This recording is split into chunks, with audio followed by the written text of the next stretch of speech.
And final regular topic of the day, and then my favorite topic of the day, Malkin's moments. The NFL and Le'Veon Bell. Those two, nice little harmony there. Rings really nicely off the ear. Le'Veon Bell and the NFL.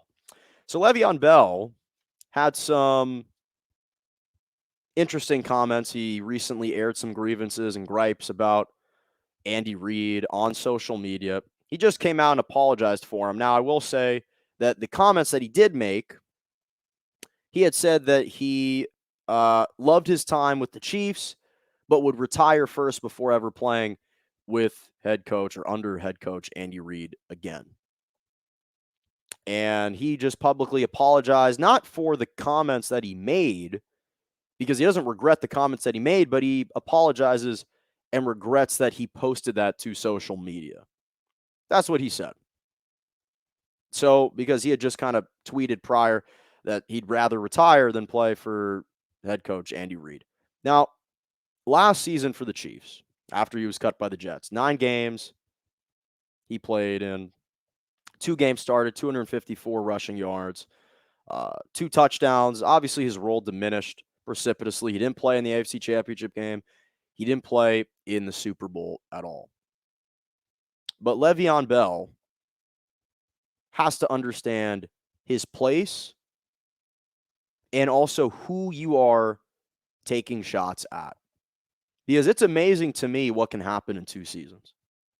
This is a guy who went from, in 2017, rushing for nearly 1,300 yards, 9 touchdowns, catching 85 passes for like 650 yards, 3 touchdowns, having a tremendous season in the prime of his life at age 26, and he was looking for some long-term security. Steelers wanted to franchise tag him, and he missed the entire 2018 season due to personal pride. Now, at the time, I didn't have any problem with that. Go get your money. Go secure your bag. Go secure your long-term security. I totally understood that. But as time wore on, the support from his teammates dwindled, and it wore off. He had offensive linemen calling him out, which normally never happens.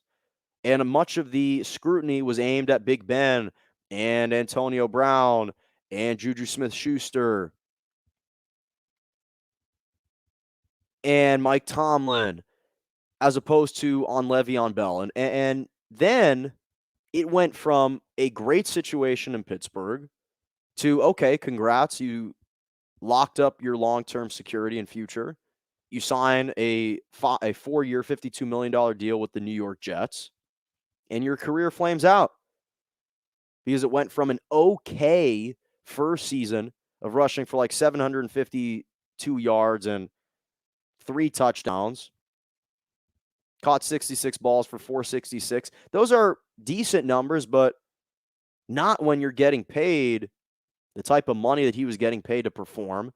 And then last year was abysmal. And so he was fortunate that the Chiefs wanted to take a chance on him. And if you are Le'Veon Bell, you have to realize you are attacking one of the most well-respected and universally revered head coaches across the NFL. The reputation that Andy Reid has cultivated as being a player's coach. He's one of the most pro player coaches in the NFL.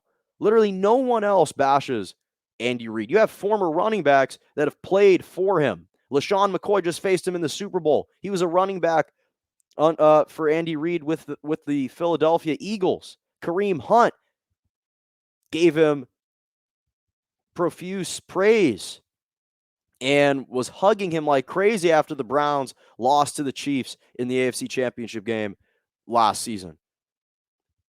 Literally, NFL Films, which is an account on Twitter, they tweeted videos with the caption, "Nobody loves Andy Reid more than old running backs." And Le'Veon Bell, you're choosing to attack and berate this guy, aiming your vitriol to this guy that probably gave you another chance after you wasted away 3 years of productivity. He was unproductive for 3 seasons. From 26, he's 29 years old now, still in the prime of his career. less so in terms of his prime as a running back, and you decide to take a shot at this guy. I mean, Le'Veon Bell was on pace to perhaps be a Hall of Famer. I'm not sure if he will still get there, but for him to take a shot at Andy Reid, it's illogical. It's not smart. If you're trying to make a comeback in the NFL, you don't want to alienate all the people that potentially could get you there and alienate the guy that gave you a chance. Even Tyrann Mathieu came out and tweeted his support for Andy Reid just this morning. He said, "These fellows will blame everybody for their lack of success. That's how I know I'm built different." So, again, initially I supported Le'Veon Bell throughout that entire debacle in Pittsburgh, but I can't defend him here.